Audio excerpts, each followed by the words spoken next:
shall not be moved. Just like a tree that's planted by the water, we shall not be. Freedom for Assange, freedom for Assange, we shall not be moved. Freedom for Assange, we shall not be moved. Just like a tree that's planted by the water, we shall not be moved. You know, a dead tree can stand by the water, so let's say planted by the water, as opposed to standing by the water. Libera Assange, no nos moverán. Libera Assange, no nos moverán como un árbol firme junto al río. No nos moverán. We shall not be moved. We shall not be moved. We shall not be moved. Just like a tree that's planted by the water, we shall not be moved. Freedom for Mumia, we shall not be moved. Freedom for Mumia, we shall not be moved. Just like a tree that's planted by the water, we shall not be moved. Libera Mumia, libera Mumia, no nos moverán. Libera Mumia, no nos moverán como un árbol firme, firme junto al río. No nos moverán. Freedom for Peltier, freedom for Peltier, we shall not be moved. Freedom for Peltier, we shall not be moved. Just like a tree that's planted by the water, we shall not be moved. Libera Peltier, libera Peltier, we shall not be. Freedom for Assange, freedom for Assange, we shall not be moved. Freedom for Assange, we shall not be moved. Just like a tree that's planted by the water, we shall not be moved. Just like a tree that's planted by the water, we shall not be moved.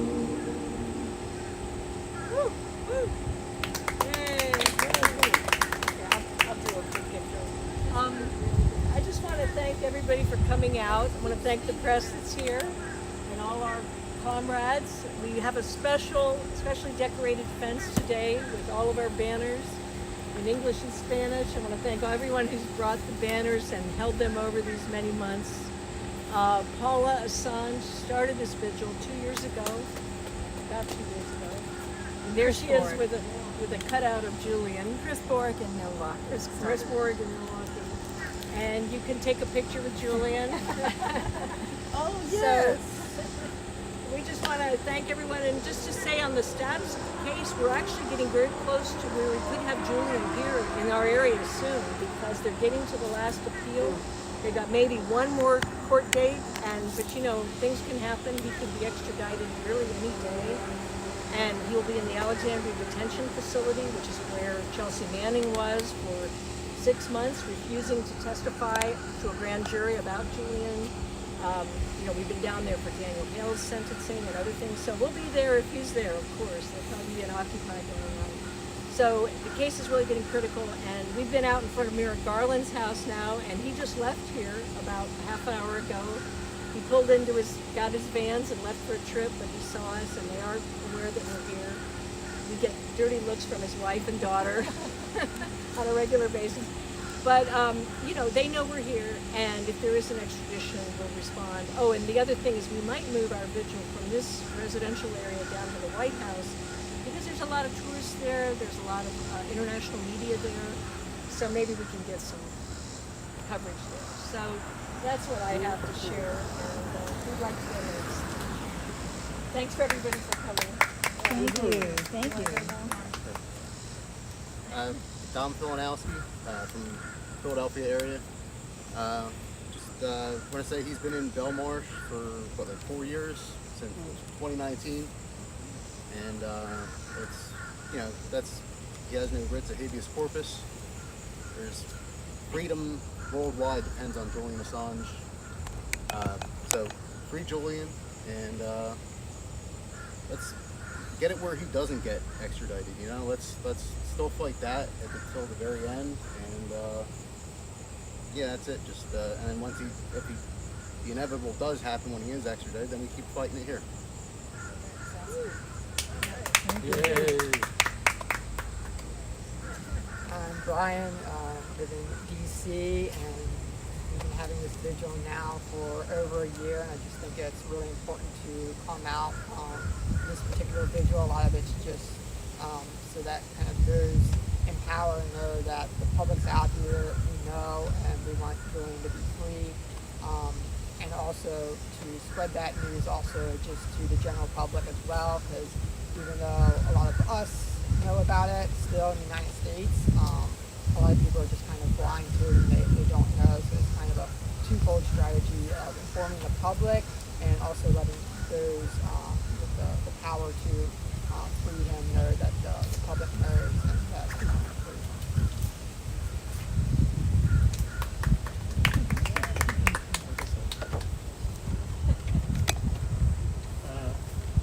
My name is David Barrows, and I'm here because I'm worried about freedom of the press.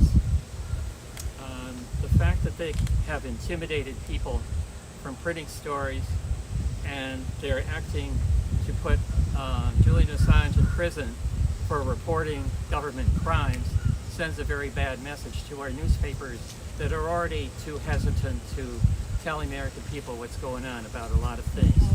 So if we want to hang on to our democracy, we have to stop prosecuting Julian Assange, at least find him not guilty, and support his lawsuit against the government of the United States for having him tortured in England. So we need to remember, I mean, not that it's necessary, but reporting a crime should never be a crime. And he is a publisher of facts.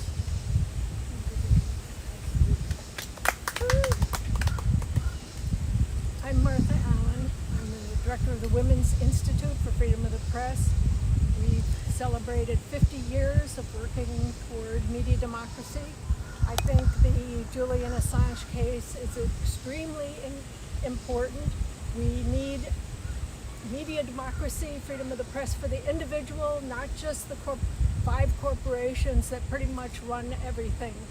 So this case is crucial for independent media, for freedom of the press, for all of us, not just the rich and the powerful and those running what's going on in this country and elsewhere. So thank you for the independent media that covers the Assange case and covers all the people that are speaking up about this injustice.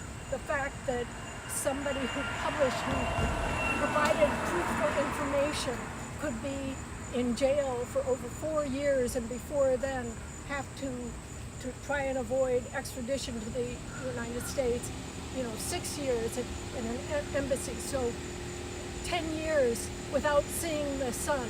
This is an injustice, and it needs to end. Free Julian Assange. Yeah. Free Julian Assange. Yeah. I just wanted to add also the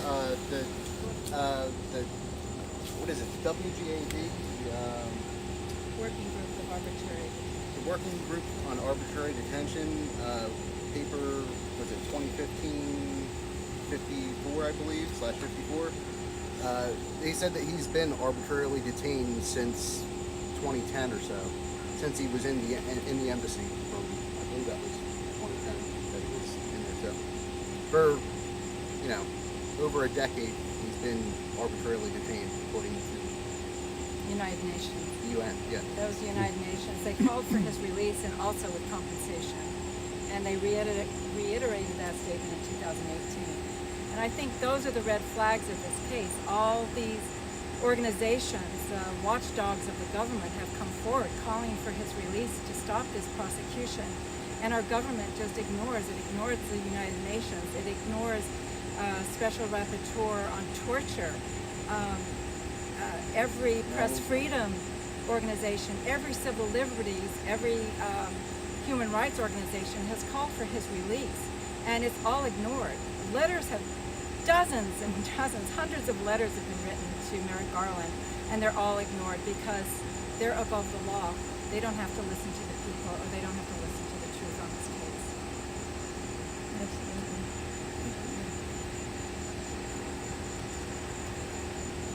Joan? I guess it's my turn. This is a huge issue among a lot of huge issues that we're dealing with these days, and so many of them come back to who's running this show, this government that has one after the other abused its aggressive privileges, its right to hold sway over the rest of the nations and the other governments.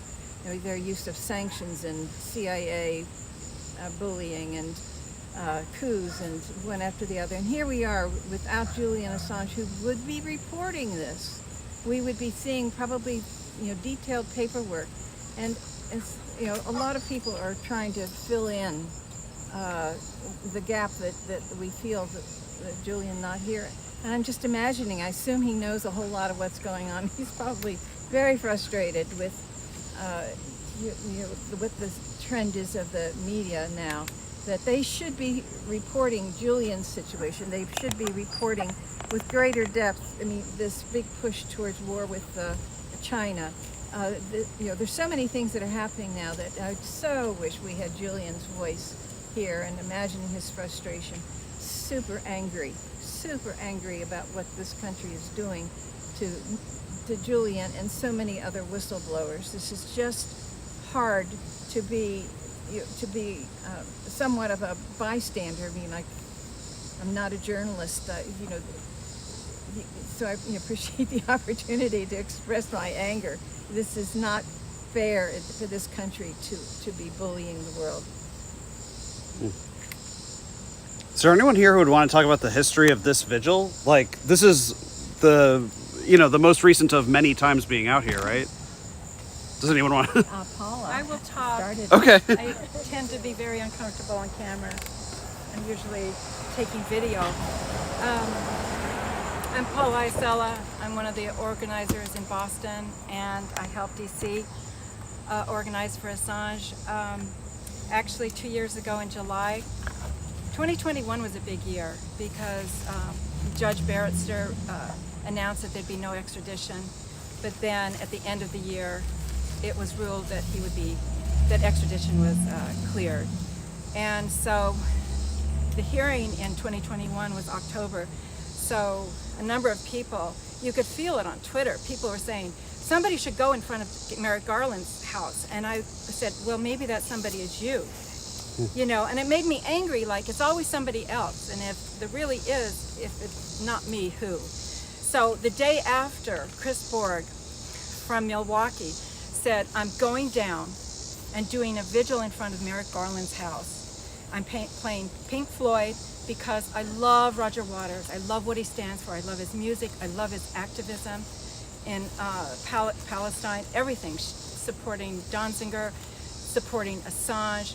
So he was going to come down, and a small group of us met, and I dropped everything and I came down just to document it. And Chris was really great. He walked over there in front of, came with a lawn chair and his guitar and his amp system, and he parked himself right there. And a woman, security, FBI, out of a SUV came out and said, sir, do you mind repositioning yourself? So they were clear about the vigil they were okay with the vigil from the get-go. So they moved us over to this spot to be out of the way and not be in front of someone's house. And it was beautiful. We had it seemed like every neighbor came out that night. And when Chris and I talked about it afterwards, we thought maybe half of them actually were like maybe a neighborhood watch, or probably some of them were FBI, just to find out who we were here, who was out in front of Merrick Garland's house. But anyway, it was a beautiful vigil. Chris was really great with the people. His thing was, he would go up to people and he'd say, tell me, why is Julian Assange in prison? You know, and he didn't want any pamphlets given out, no sign, it just wanted to be his music, Pink Floyd music. We had the American flag hanging, and it was really simple, and Chris did a wonderful job. The next day we went outside of the Washington Post and did the same. And it was a great vigil. He's in Milwaukee. I'm sure he'd be here all the time if he weren't so far away. So I felt the need with the October trials coming up to keep it going.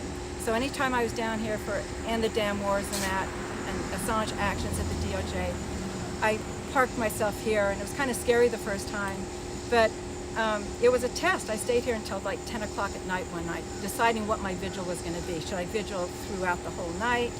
And then I decided, well, let me test to see how it goes. No one bothered me, no one came out, no one questioned me. And from then on, I came down once or twice a month and did that very thing. No one really supported it. They thought it was going to go south. It was a good vigil, it was peaceful. It was a fluke that I was down here December 11th, the day after the courts decided to extradite him.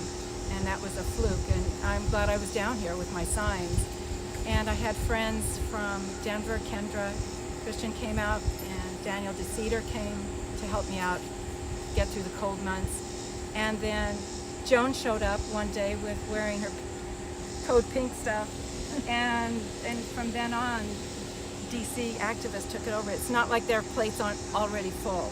I mean, we've got, this small group of activists doing everything, you know, supporting Palestine, pushing back on all the Secretary of State's poor judgments with foreign affairs. And so I really respect the DC activists.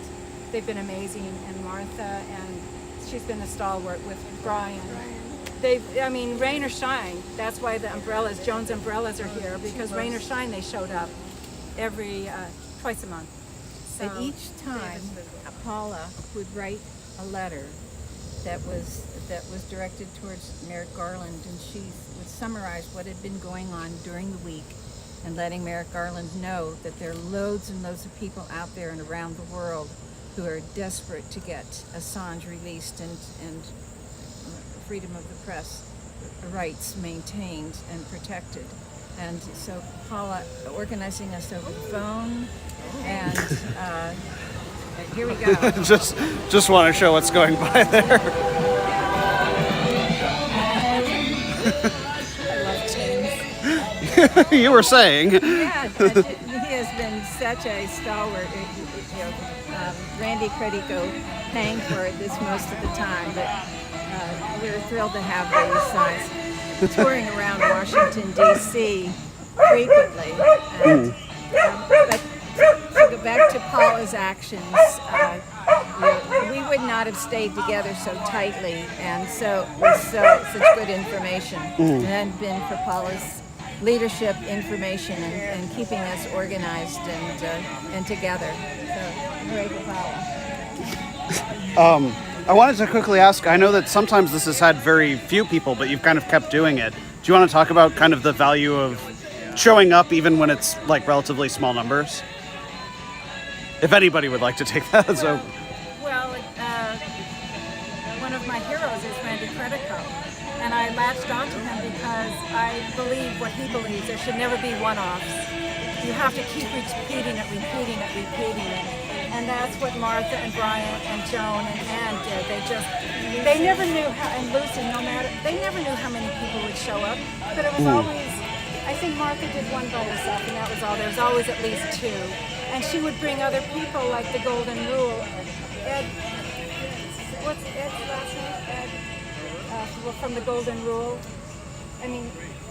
From different actions, people would show up and join our action. And some of it was filled. We had local media show up, and then we'd search for it, the next day. Of course, they wouldn't get past the editor's desk, but anyway, so there is value. There is value just showing up, because my point is, I may be one person, but I know there's millions of people like me. And just because the media doesn't report on it, I know they're there. I know there are people like me. I'm not the odd man out. So, yeah. Thank you. Thank you guys. And we should maybe now James is here. He's been a real asset. James is here.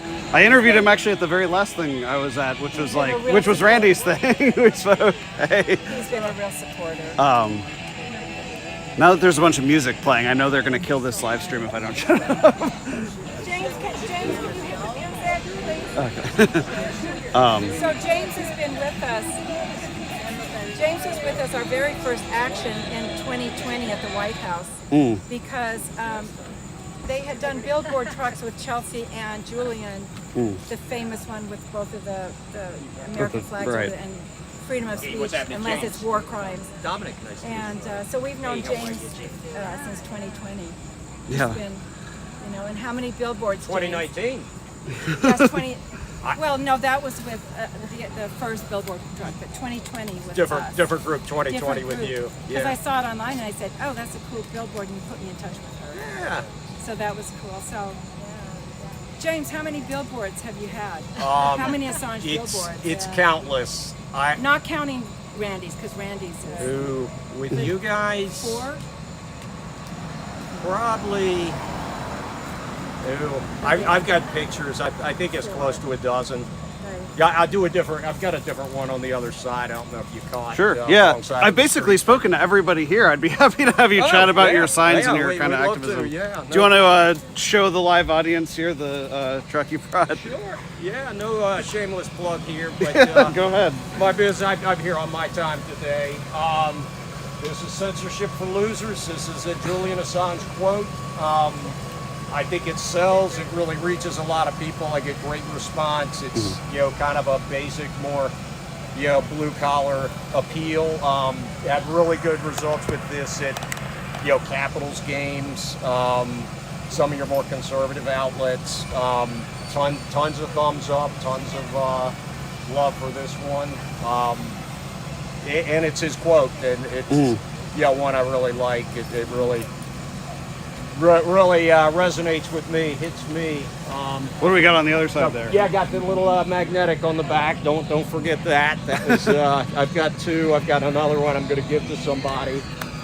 And this guy here, this is the big debut of this one. Oh, this is new. This is brand new, and this is my design, and I think it kind of works. Factors in with the general message of free Assange. We're not getting the true story, the accurate information from the network news. There's just a real small group of people who are, say on the big 3 cable networks who, support Julian Assange and think the case is bullshit. One of them is Tucker Carlson. He's gone. Another is Mehdi Hassan, who is still on MSNBC as far as I can tell. He said some nice things. Nobody else. This is just something that the mainstream cable is ignoring. And what I look at, this is going to come back and burn everybody if we keep on this path. There's issues and crises that have not come out yet, which you're going to need the truth, you're going to need the facts on. And if the government is able to basically collaborate with media and say, you can't share this on social media, or this is not worth covering, there's just a ton of stuff that we're going to miss. Environmental stuff, pharmaceutical, maybe some of your vaccine stuff, war spending, criminal justice. Just there's a whole cornucopia of issues that are going to arise in the future, and if we can't tell the truth, we can't get the truth about them, we're screwed as a country.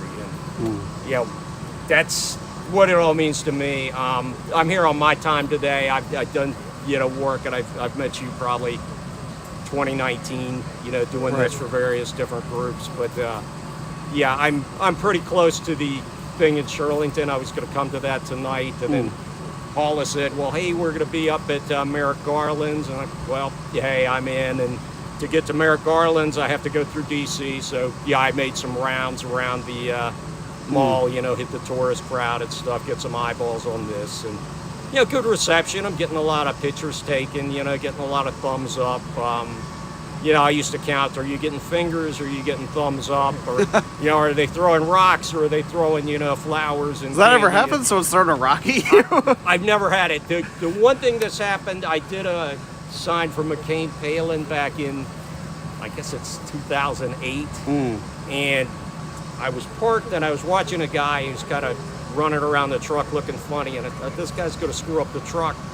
Came out, he put a little mustache on Sarah Palin with electrical tape, so no, you know, permanent damage. And you know, honestly, I was pretty freaking amused, you know, the ingenuity instead of, you know, slashy signs and stuff. But yeah, I mean, I get some people want a jawbone every once in a while, and not so much with this message, but I do the Assange signs. I get people, oh, he's a rapist, he's a Russian, you know, just, you know, people who have, you know, just read some headlines and kind of scratched the surface of things and are, you know, believing something that was debunked and, you know, said years ago, and, you know, are not really up to date on what the dangers of it is. But basically pretty positive, you know, feedback with it. I you know, haven't got any fist fights or anything, or, you know, nothing too serious. But yeah, it's a ride. It's a message I believe in. So Fair enough. Yeah. Thank you. I appreciate you talking. Thank you for it. Yeah. Thank you for coming out, brother. Yeah, you Appreciate bet. it. Hey, James.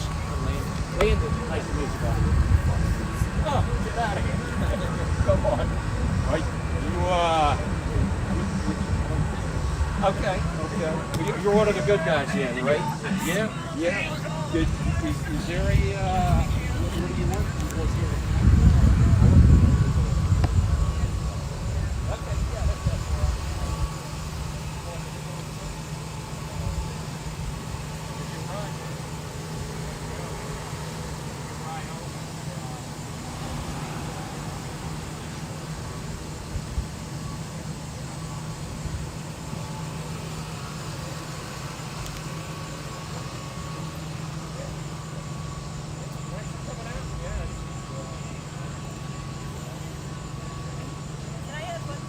Sure. Yep. Are you still live? I am still live. Yep. Yeah, we just wanted to say that tonight, this is Sunday the 20th, there's a presentation at Busboys and Poets in Shirlington, and that's going to be with author Kevin Gostelow, who wrote a book called Guilty of Journalism, The Political Case Against Julian Assange, and it's starting at 6 o'clock. You still have time to get over there. That's Shirlington off of 395. And Kevin did a great conversation last night with Eleanor Goldfield over in Baltimore at Red Emma's, and he made so many good points. And one thing Eleanor has pointed out, which is so true, without WikiLeaks, we wouldn't know about environmental issues as much. And they released a lot of documents which helped get the environmental movement and the climate change movement started, and how governments were, you know, trying to manipulate that and so forth. So they had a really rich conversation, of course, going through the status of the case as well. So if you can get out to Busboys and Poets, Shirlington, you'll get to meet Kevin Gostelow, and he's being interviewed by John Kiriakou, who's a well-known CIA whistleblower and a great person to have those kinds of conversations with. So it's well worth. So Thank you for sharing that. Yep.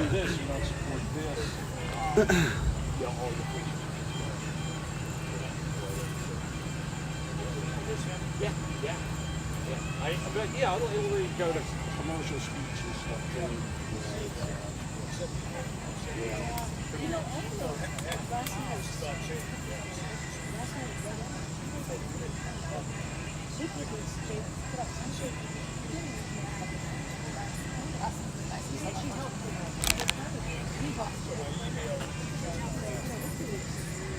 It's widespread. It's not just in people like, well, that war's over. You know, there were some battlefield mistakes, and you know, let's move on. But you'll look to the future.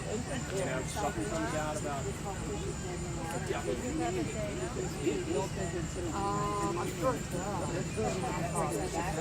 I think he's